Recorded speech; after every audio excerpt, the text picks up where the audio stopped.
the only way to assert himself and to create change in the country was to overthrow his father. So he recruited some people, Omani and particularly British, and we had the coup in 1970. Some of his supporters went into the palace. He retreated to his bedroom, and there was a brief shootout, and eventually he surrendered.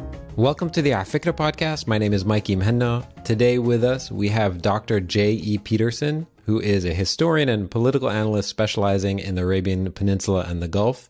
He received his PhD from Johns Hopkins University, SAIS, and has worked at the Library of Congress and taught at Bowdoin College, the College of William and Mary, University of Pennsylvania, Portland State University, all in the U.S., as well as universities around the world. It is an honor to have John with us. John, thanks so much for joining us. Thank you. It's a pleasure to be here, and I look forward to chatting with you. Absolutely. When we first talked, I told you I was excited to have you on because you have written and researched extensively for decades all about the history of Oman. And so let me start by asking you, how did you become interested in this topic and in this country miles and miles away from where you grew up? It was a lot of miles away, in fact, and I'd really had no contact with the Middle East until late in my college days, and got interested in Middle East civilization, which I knew nothing about. And when I was in graduate school and it was time to cast about for a PhD subject, the Gulf was just becoming known in the West. It was the time of the oil price revolution of 1973-74, and virtually no one had done any work on the Gulf. It was terra incognita for the West, and partly because there just had not been any opportunities to visit and do field work there. So I was looking for a Gulf state in which to do my research, and got the opportunity to go to Oman. And in fact, that was my choice because it was a bigger country, relatively speaking. It was richer. It had a very long history. It was more complex than some of the other countries. And again, virtually no one had done any work there. So I went off and I did my field work in Oman in 1974-75. I just noted that next year will mark 50 years since I first visited Oman. Yeah. Before we start talking about how much Oman has changed in those 50 years, I'm going to ask you to do something impossible, which is give us a sense of the major historical beats of the 20th century. And then we're going to talk about the 21st, definitely. But since one of your books is Oman in the 20th century, let's talk about some of those historical beats. What was Oman like in 1900 compared to what it was like in the year 2000? So that we can begin to understand some of the major things that shaped the Oman as a place over the course of that century.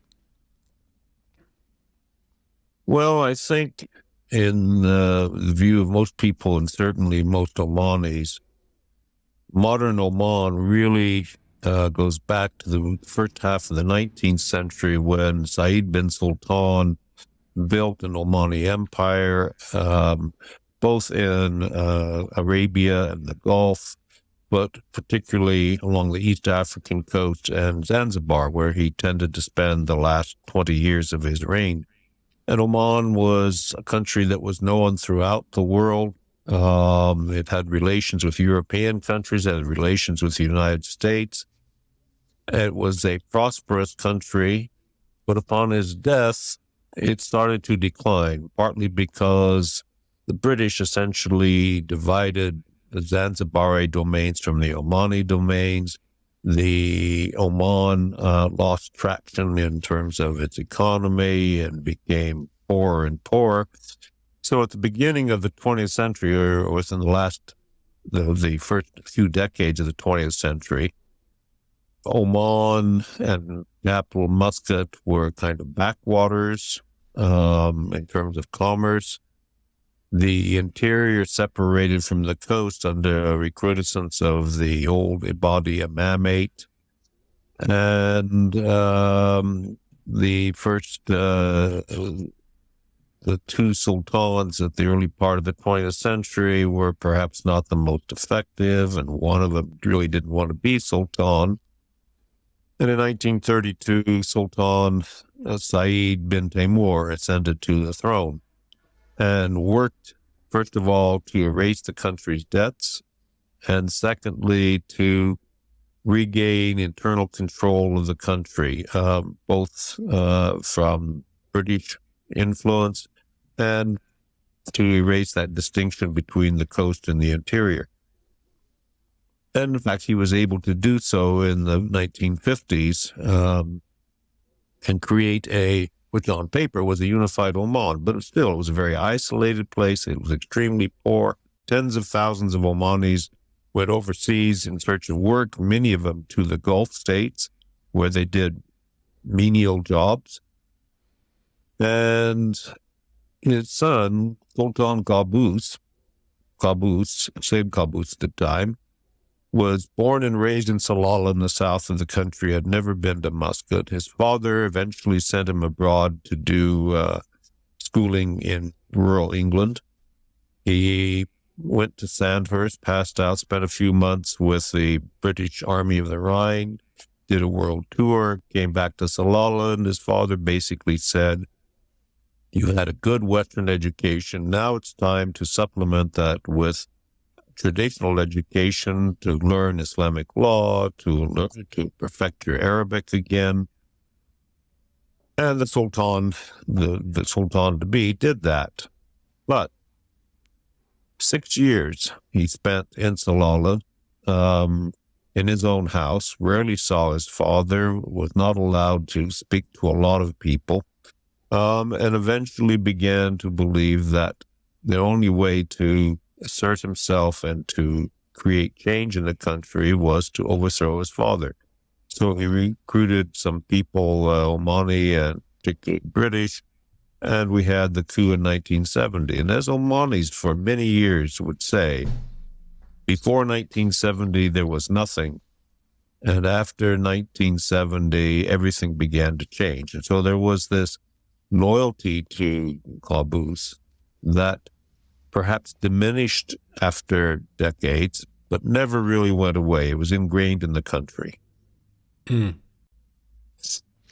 But so, you know what's so interesting about that? As you were talking, I had just question after question emerge. Let's back up, because I want to come back to Qaboos, but why did Oman's economy begin to, disintegrate? Why were the British successful in taking over trade routes, dividing the sort of Zanzibar waters, as you suggested? What actually happened? I mean, and what were those years? When did those years emerge? Did that take place? Said bin Sultan died in 1856, and he divided his realm between two sons, and one got Zanzibar, the other got Oman. And the British made a declaration and codified this, and they actually provided for many years a small subsidy to Oman, because Zanzibar had become by far the richer part of the domain. Said bin Sultan introduced the planting of cloves in Zanzibar, and that became an extremely important cash crop. The progress of the ruling Abu Said family in Oman was one of internal strife between brothers, numerous attempts by the religious and tribal leaders of the interior to evict the Abu Said from their stronghold in Muscat. Muscat itself was invaded several times in the late 19th century. And perhaps only because of the intervention of the British, the Abu Said managed to stay on the throne. But it was a very weak and turbulent period. When you're talking about Oman at the time, are you referring to the sort of modern day borders that I'm accustomed to, or are you also including what later became the Trucial States and even later became, Qatar and Bahrain and the UAE?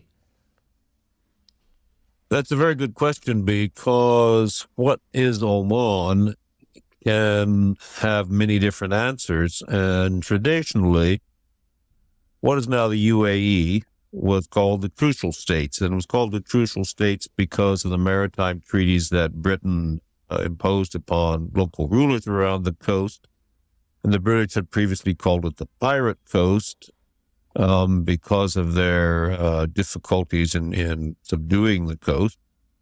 But throughout history, it was better known as the Oman coast, and that was considered to be part of Oman.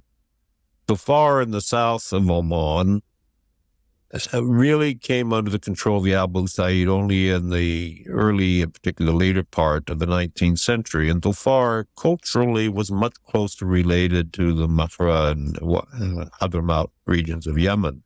And one could see that in the architecture, one could see that in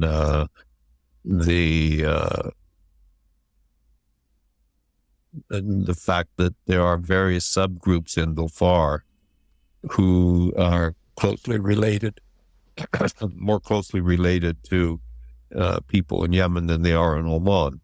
So the present boundaries of the Sultanate of Oman are really more of a very recent creation, and including midway through the 20th century. Yeah. Were there, over the course of the 20th century, you said there were attacks on Muscat?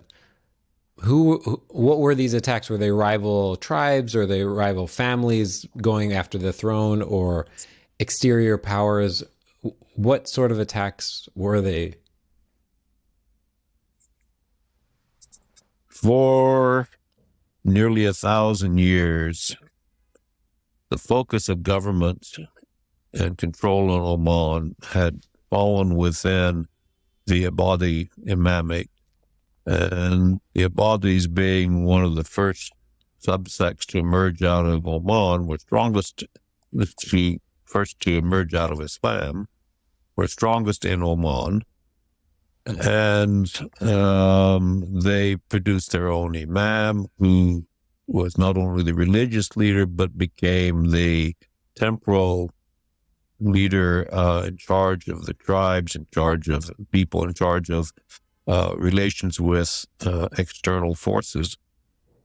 And this had disintegrated various times into dynasties and been reborn. And in the 18th century, the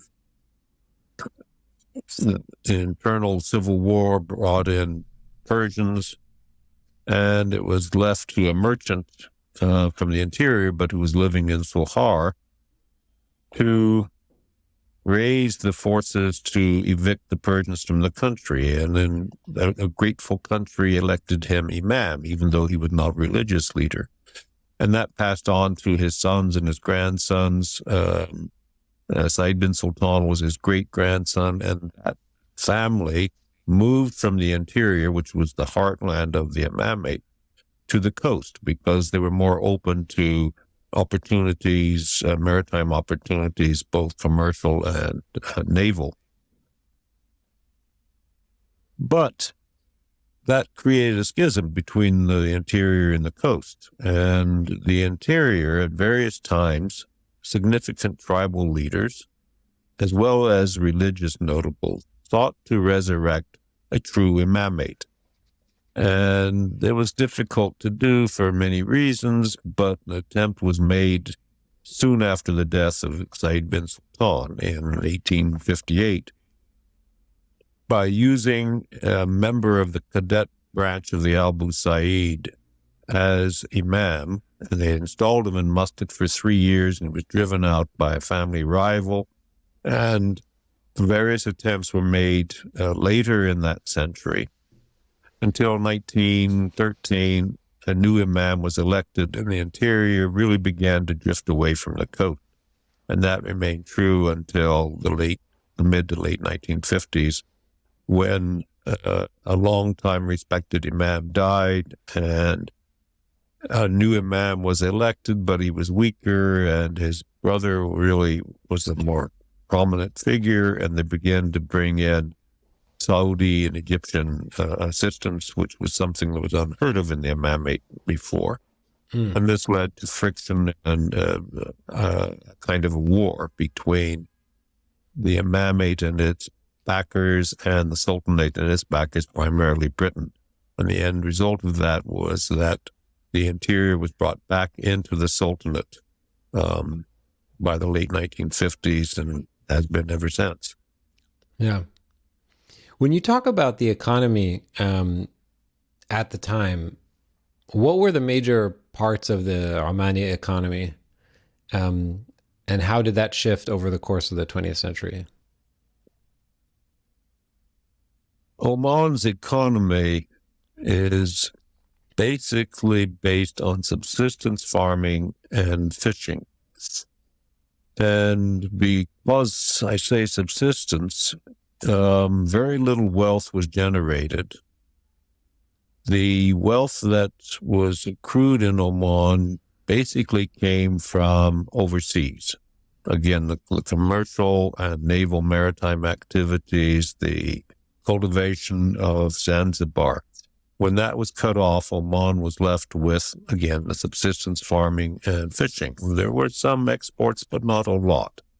And this basically lasted throughout the mid 20th century because it forced Omanis to go to work in other places. East Africa had long been a favorite place, and you'll find lots of people with lots of Omanis with some East African connection. Either their families went to East Africa, Zanzibar, what is now Tanzania, what is now Kenya, even Rwanda and other places in Central Africa, and had been there for generations. Other Omanis were born in East Africa because their parents and fathers had gone there for work. Some even, there's some examples of people even alive today who in times of drought and economic privation in Oman went to East Africa to work and then came back.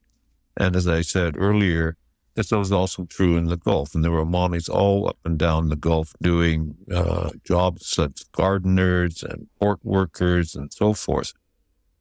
The only reason that this situation changed was the discovery of oil in Oman and its production, and then the beginning of the first oil revenues. This was in the mid to late 1960s. The old Sultan, Said bin Taimur, was a true fiscal conservative, and he didn't believe in spending any money on a project unless he had the cash in hand to finance the whole thing, because he was afraid he would lose control if he went into debt. And therefore, he was very cautious and very late in starting to develop the port in Makra, the original main port of Muscat, of the country, in fact. He started it, but it was finished under Sultan Qaboos. So he was starting to make some changes by the time he was overthrown. And of course, Sultan Qaboos' entire ethos was on change and development. Yeah. Before we move on to Sultan Qaboos, I'm curious about the contraction of the empire of the Sultanate, I should say. A few days ago, we had on the series Karen Barkey, an academic who studies the Ottoman Empire, and she was talking about the years of contraction and what that effect that had on the citizens of the Ottoman Empire. And I feel like as you're talking, I'm not sure what impact the contraction of the Omani Sultanate had on everyday Omanis living in Muscat, for example. Like, I would imagine that if I was a Omani in 1960, And I was speaking to my grandparents, and they were saying, once upon a time, Oman stretched from East Africa and included all this this amazing land, and was this the sort of the power center of the region of the Gulf. And now we're in this precarious position. What sort of effect did it have on the imagination and sort of self-conception of this empire over the course of those decades? Uh, that's a very good question, and I'm not sure that I can really give you a good answer to it because I don't know. I can only assume that people really had this in the back of their mind, but were more concerned with how they were going to make a living, how they were going to feed their family. Yeah. So there isn't much documentation or stories. I mean, over the course of the years that you've gone, you haven't heard stories of like, yeah, well, this it was weird that this, that the amount of control sort of changed so dramatically, you know? Well, part of it, I think, is that because of the construction of the Abadi Imamate and because of historical experience, Oman was very decentralized politically and also, therefore, socially as well. People in the interior, their primary identity was to their tribe. And the tribal leaders, the strong tribal leaders, were really the people that determined who should become the imam. So what was important to someone was really within your tribal boundaries. The people in your village, the people in nearby villages that belonged to the same tribe or allied tribes. Most people, I think, had not been to Muscat, and Muscat was an odd and foreign place. A lot of people have been to East Africa, and they perhaps are more familiar with it. I always thought about this, especially when I heard the story, when I first became aware of the story of the Trucial States. And I was always curious, how did Britain pull this off? I mean, how did the British Empire pull off the negotiations to sign these truces and essentially strip all this land away from the Armenian Empire? Even are the word choices that I'm making, words that you would use? Did they strip away this land? Was it this like nefarious dealing, or how did this happen? Well, I think partly it was the nature. Britain assumed its role in the Gulf because you had a number of small tribal leaders whose sheikhs were recognized by the British as speaking for that tribe in that area of the Gulf, and imposed these treaties upon them so there would be no attacks by sea of one ruler on another ruler. Yeah. And as a consequence of that, they legitimized them. And that is the foundation of the modern states of the Gulf. Now, Oman didn't need to be legitimized, and there wasn't really much economic incentive for Britain in Oman, but it was strategic, and therefore they assumed this role of influence in order to make sure that no threat to the empire, no threat to shipping should come from Oman. And that's why they backed the sultans against the imams, because they basically were afraid of what the imams might do in terms of relations with them. Mm. Yeah, it's really interesting.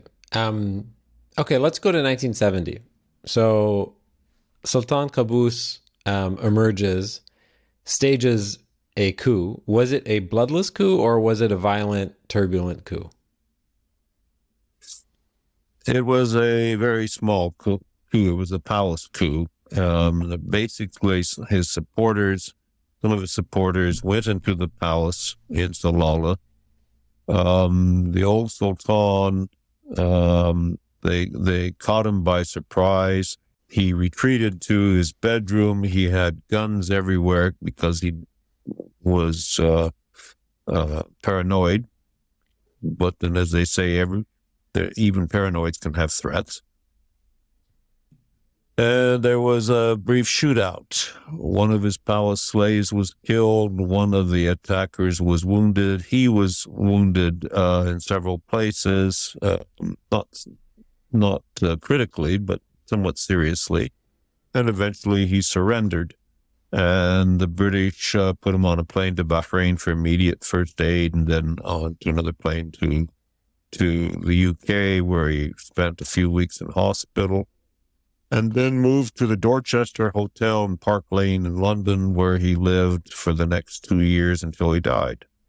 And the Qaboos, now proclaimed Sultan, spent a few weeks organizing things in Salalah, and then took a plane to Muscat, where he had never been in his life, and was acclaimed in a ceremony at the airport. And then they lined the road into Muscat with red banners and red flags, which was the national flag at the time. And everyone was very welcome to see him because he did represent change, and the old Sultan had been more tyrannical than benevolent, and people were ready for change because, as I said, many of them had gone to work in the Gulf, and they knew what oil money could do for the country. And things didn't seem to be changing in Oman because the old Sultan was very tardy in making any new changes. And so they were very welcome for Qaboos to come to power and to start change, development, prosperity. If you were to track Sultan Qaboos's sort of favorability ratings over the course of his reign, starting in the 70s all the way until his passing,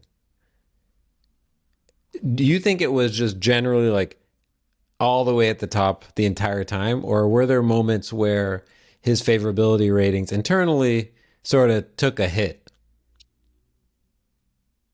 I don't know whether they ever took a hit.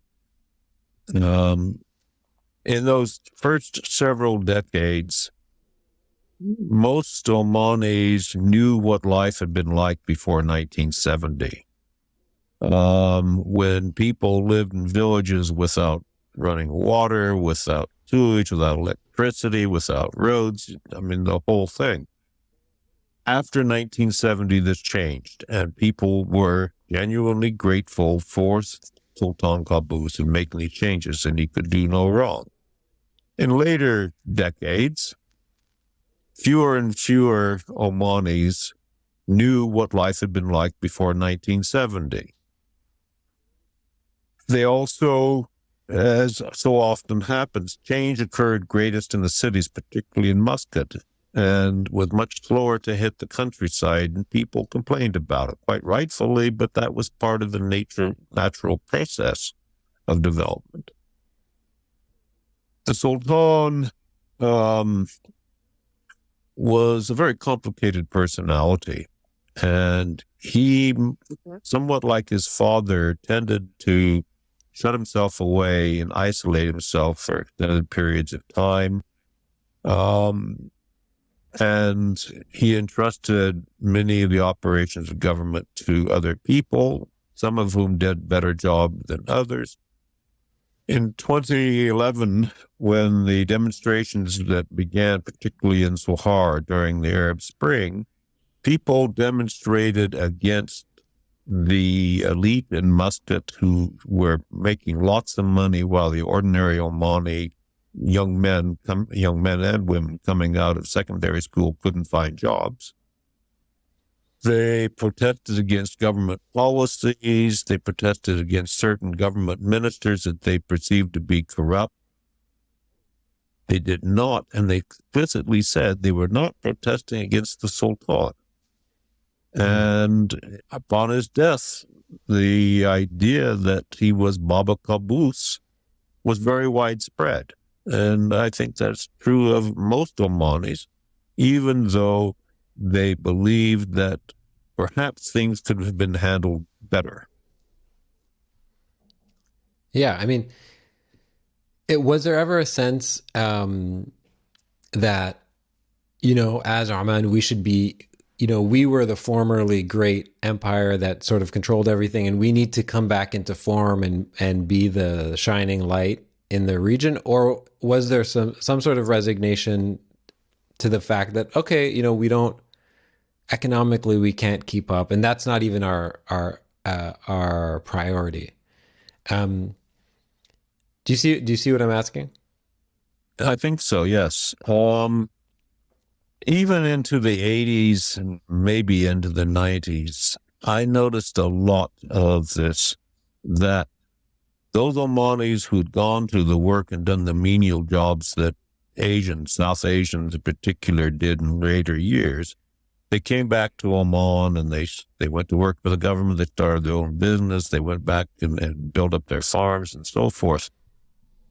But there was always this bit of an inferiority complex because people up and down the Gulf weren't very familiar with Oman. They'd never been there before. And back for decades after the formation of the Gulf Cooperation Council, I was amazed at how many Kuwaitis knew nothing about Bahrain or Qatar, had never been there. People from the Emirates really didn't know about Saudi Arabia, on a personal basis because they didn't travel within the region so much. And therefore, many people in Oman, many people from the Gulf had never been to Oman, and they still thought of it as this backward place. I had people certainly in the mid-1980s from other Gulf states ask me, do they have paved roads in Oman? Well, even by that time, Oman had the best and most complete road network in the Gulf. And this continued. 1985, Oman hosted its first GCC summit, and the Al Bustan Hotel in Muscat was built to host the actual summit. And shortly after that was National Day. And Oman spent an enormous amount of money that they probably didn't really have to spare, to put on a show of lights and decorations and so forth, partly for the government to show its people how much had been accomplished, but also partly to show the rest of the Gulf, which would be watching the summit on television, that Oman was no longer this backward place. Now, I'm not sure that exists much anymore because it was a period in which Omanis had been outside the country and worked outside in, as I said, those menial jobs. I was told years ago that a colloquial Kuwaiti term for gardener was Omani. And of course, the Omanis resented that because they had the richest tradition and history and, of course, had planted their flag all around the Gulf in times past. Now, I don't think that there's any sentiment towards reconstructing any semblance of that Omani empire. And in fact, quite the opposite. Oman is very internally proud of what it has accomplished and what it's trying to do. And for example, in foreign policy, Sultan Qaboos established, it's a policy of neutrality in large part, but it's more one of keeping open relations with everybody. He did it eventually with South Yemen, which had supported the revolutionaries in Dhofar. He went to Riyadh in 1971. It was the first contact between the Al Saud and the Al Said of Oman. He established relations with China, which had also been instrumental in the Dhofar War. He established diplomatic relations with Iraq, which had been instrumental in various uprisings in Oman. He established diplomatic relations with the Soviet Union, also had been involved in Dhofar. He established diplomatic relations with Iran, which had been a traditional enemy of Oman, mainly during the Dhofar period because the Shah was eager to provide military support. But he kept those relations with Islamic Republic. And Oman is the only Gulf state that has never withdrawn its ambassador from Tehran. And that has allowed Oman to not only keep an even keel with everybody, left, right, east, west, but has given them a special channel to be able to serve as mediator, as intermediary between Iran and Saudi Arabia, and what's going on right now between the Houthis and the Saudis and the Emiratis. And that's a very unique role that Oman fulfills, and it's done it because it is not seen as a threat to anyone else. I'm curious about where you think we're going to go going forward. So we've sort of talked about the 20th century this entire time. Where are we now? And maybe we can start with the passing of Sultan Qaboos, and then we can talk a little bit about his final years. Where is the country now? The country is progressing, but perhaps more slowly than anyone would like. Sultan Qaboos, I am about to publish a book on changes in Oman from 1970 to the present, particularly on the creation of the administrative and political situation by and for Sultan Qaboos. This never existed in the past. His father never really had anything of a government. They just carried out certain functions.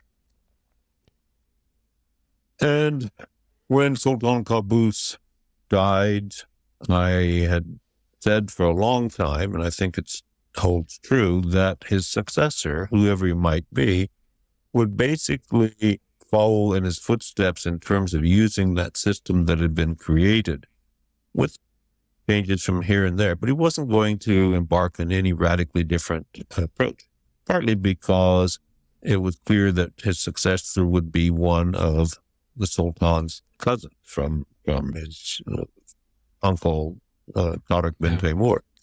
And yes, it was one of those cousins, Haitham, who succeeded and made those changes. Now, partly for a number of years before his death, Sultan Qaboos was consumed with cancer, and he was out of the country for long periods of time for treatment. He was indisposed for other periods when he was in Muscat.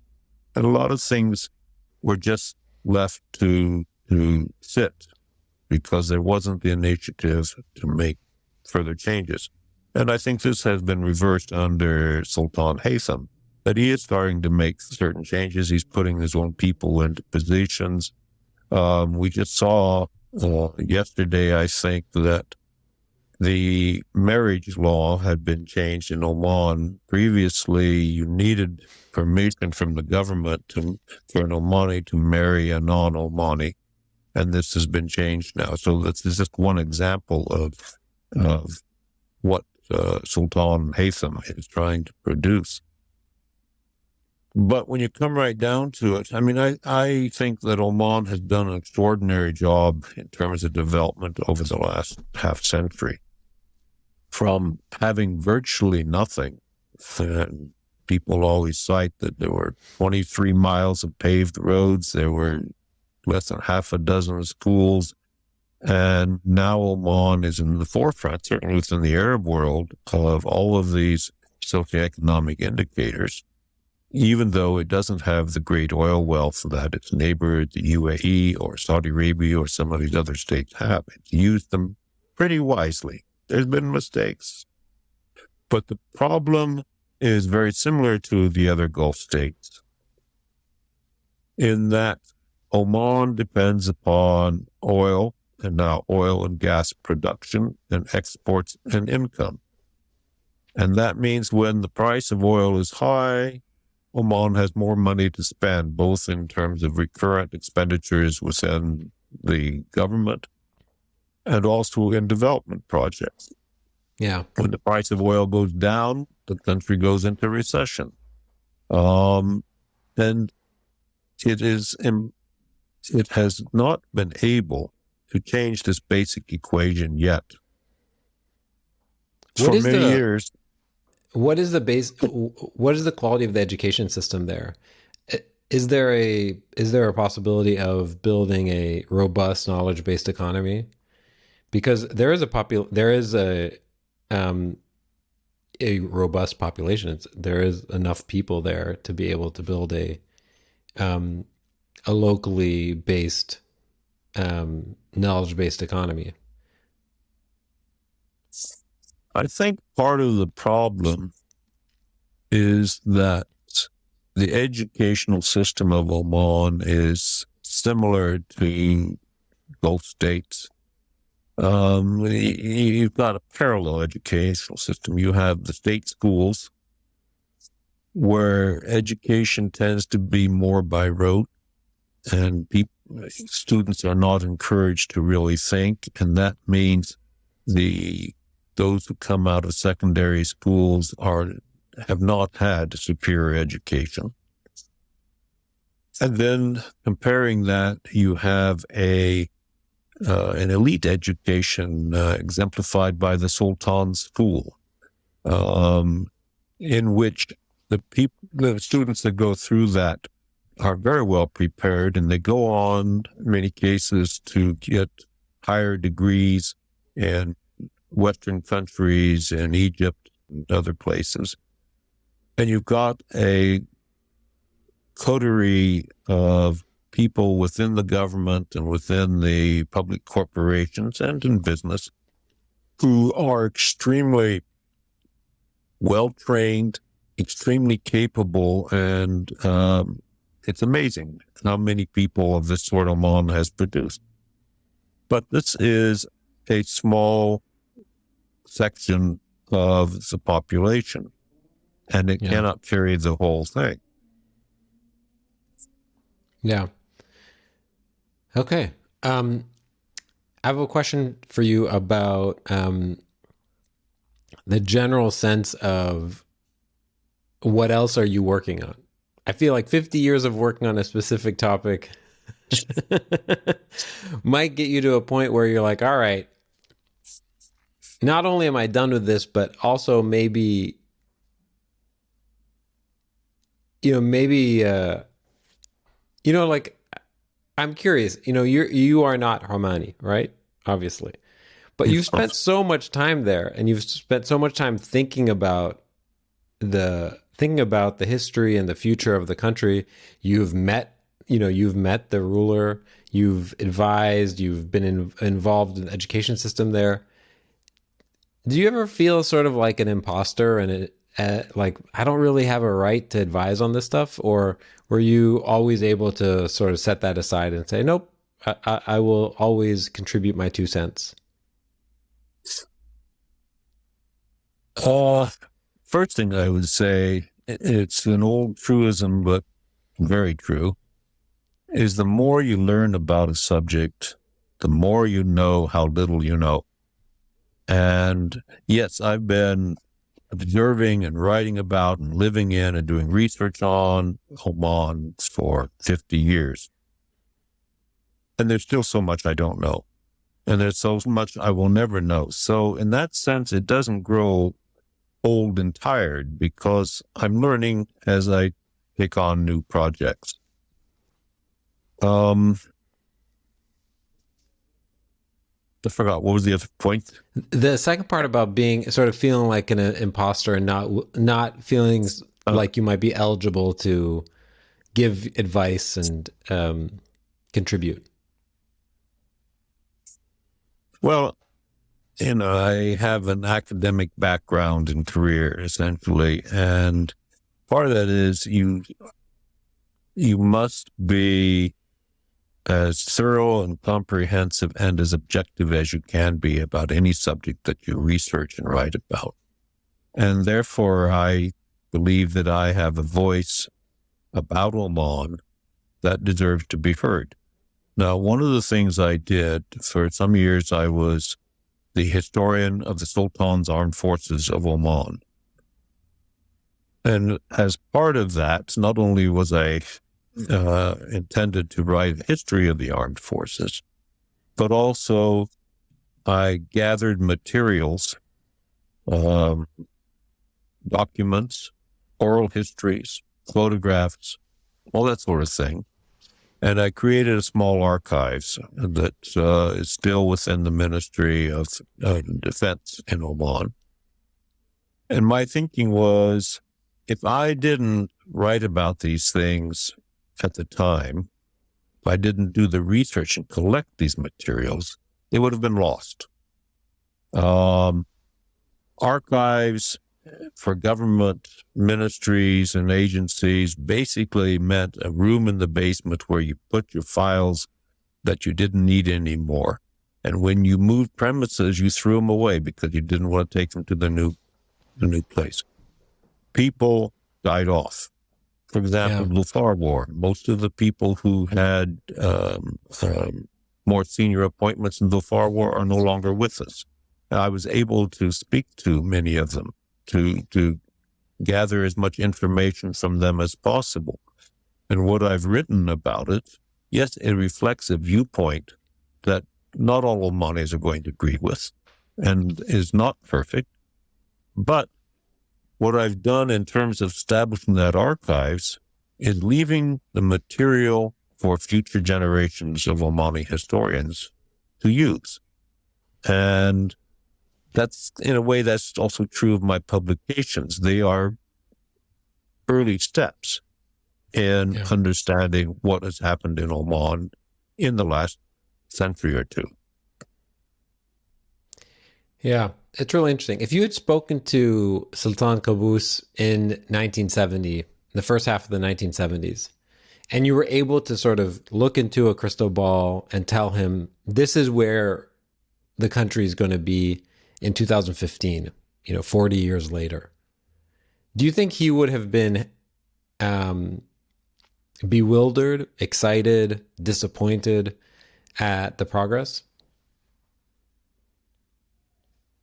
Interesting question. He was very much a director of Oman's development, of its change. He was assisted by some people that he trusted implicitly, and some of these used Oman for their own benefit. Others really did have a vision. And I think in many respects, that vision came true. I don't think he would be disappointed, and I don't think he would be bewildered. I would imagine he would probably be a little bit disappointed in that more of what he saw as essential for Oman's progress had not been accomplished. Great. I want to leave you with one last question before we sign off.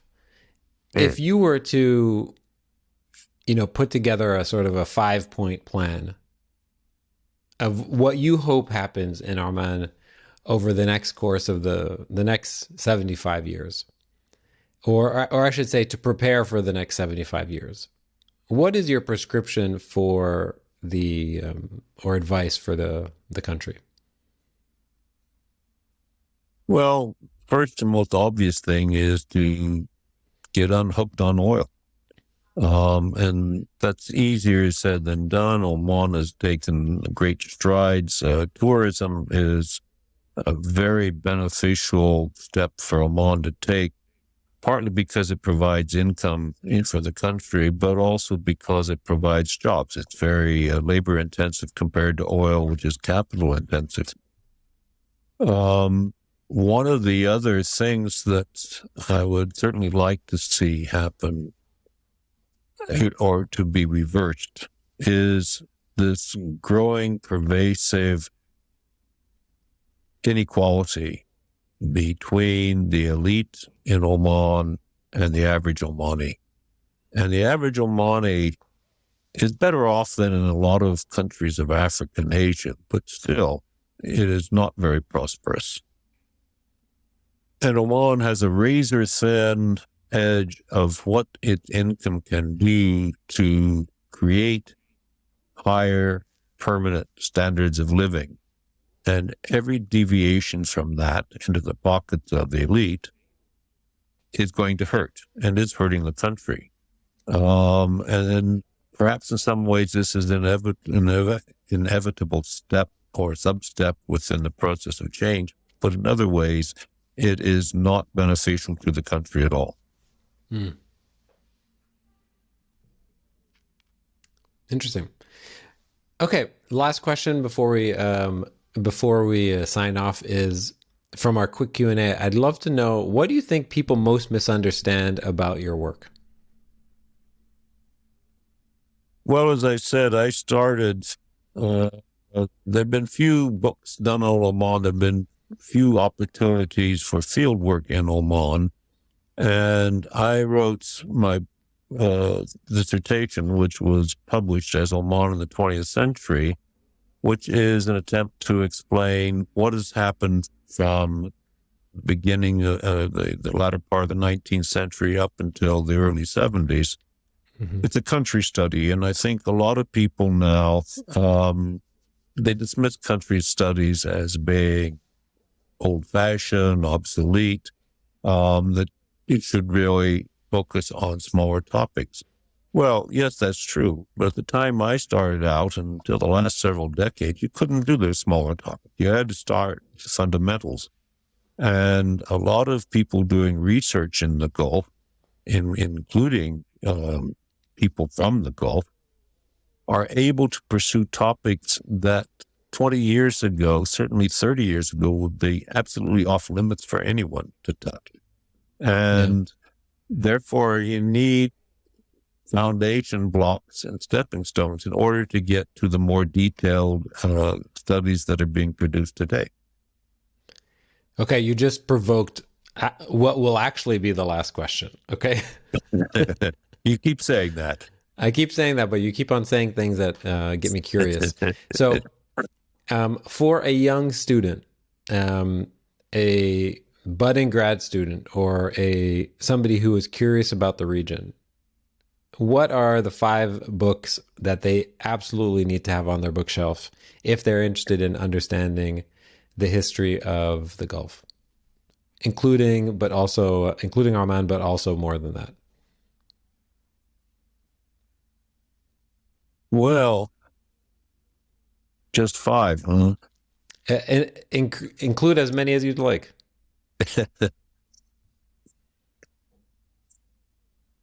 I would.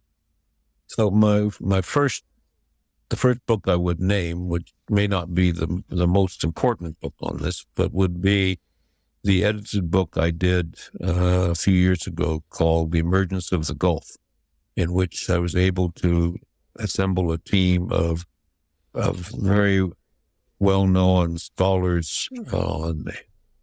It's a book of history, of modern history, but I've had people, linguists, geographers, political scientists, archaeologists, and so forth, to create a kind of not a state of the art, but a state of what are the essential things to know about the Gulf in the last 150, 200 years.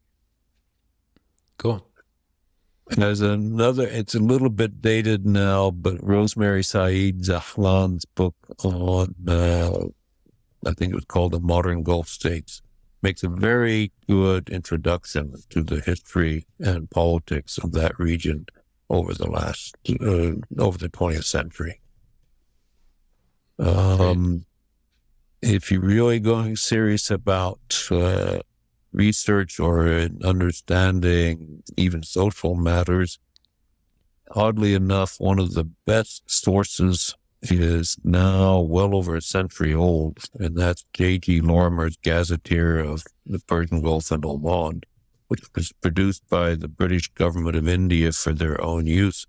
And it was originally produced in a number of volumes, and it covers not only the history in great detail, but it names and describes all the tribes, all the places, down to the village, how big they were, what the economy was like. It's just a tremendous source of information.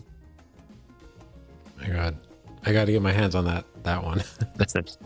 Well, listen, thank you so much for doing this. This is a topic that I'm very fascinated by, and so being able to get a baseline of understanding is very, very helpful. Thanks so much for joining us, and I hope to have you back on soon.